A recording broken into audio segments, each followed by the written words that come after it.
Bonjour, alors bienvenue au module 3 de l'unité de chimie pour le cours de 9e année. Euh, Vous avez survécu le module 2, c'est probablement le module qui contient le plus d'informations pour cette unité. Donc bravo et bienvenue à la prochaine étape. Maintenant que vous savez comment vraiment représenter un atome, on va parler de ce qui se passe quand plusieurs atomes se mettent ensemble.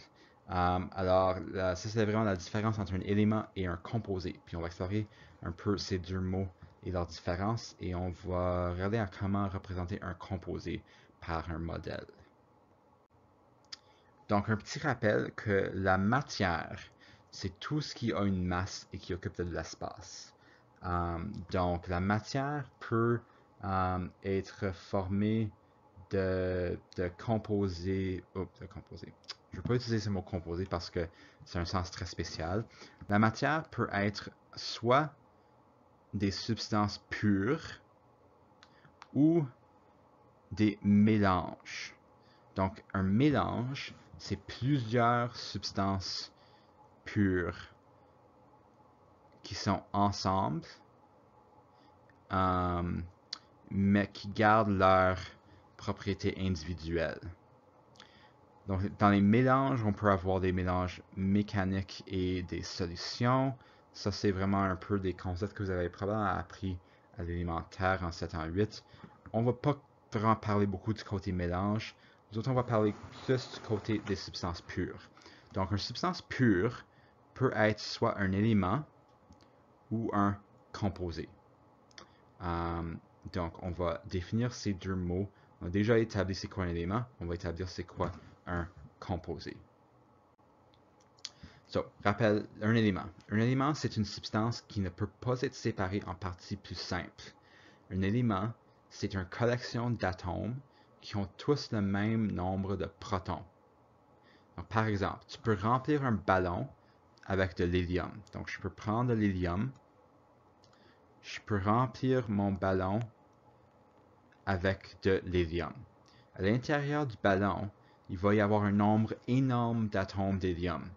Mais chaque atome d'hélium va avoir le même nombre de protons. Chaque atome va être identique dans ce sens-là. Les atomes peuvent possiblement avoir des différents nombres de neutrons.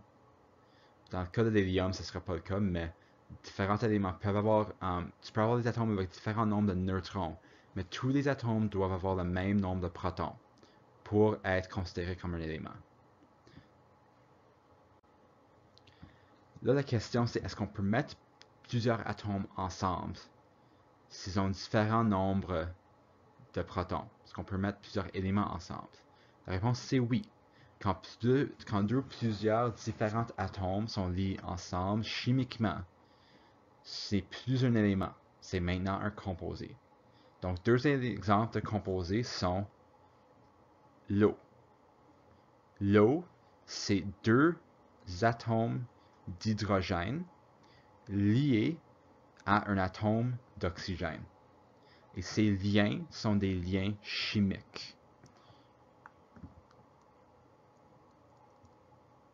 Et dans la prochaine vidéo, on va parler un peu plus des liens chimiques puis qu'est-ce que ça veut dire. Donc l'eau, c'est un composé parce qu'il y a deux différents atomes qui sont liés ensemble. Le sel, c'est un autre exemple d'un composé. Le sel, c'est des atomes de sodium liés à des atomes de chlore. Donc, deux différents atomes liés ensemble par un lien chimique.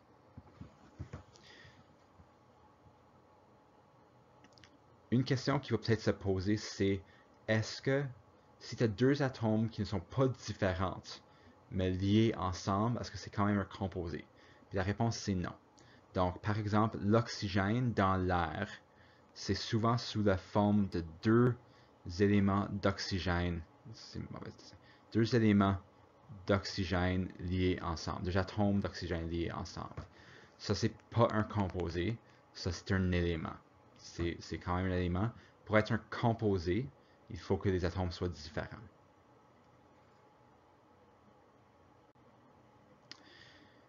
Maintenant, une composée, c'est pas la même chose qu'une mélange. C'est ce que j'ai dit dans la première diapo.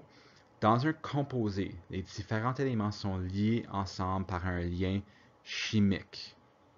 Dans un mélange, il y a différents éléments qui sont présents, mais ils ne sont pas liés l'un à l'autre. Les éléments d'un mélange peuvent être séparés. Ça, c'est vraiment la différence.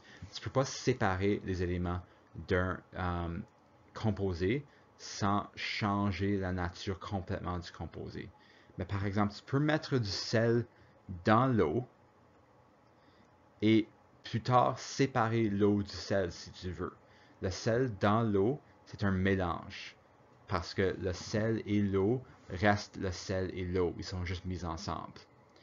Okay? C'est pas un composé. Un composé, c'est quand tu as un lien chimique qui change la nature complète des éléments.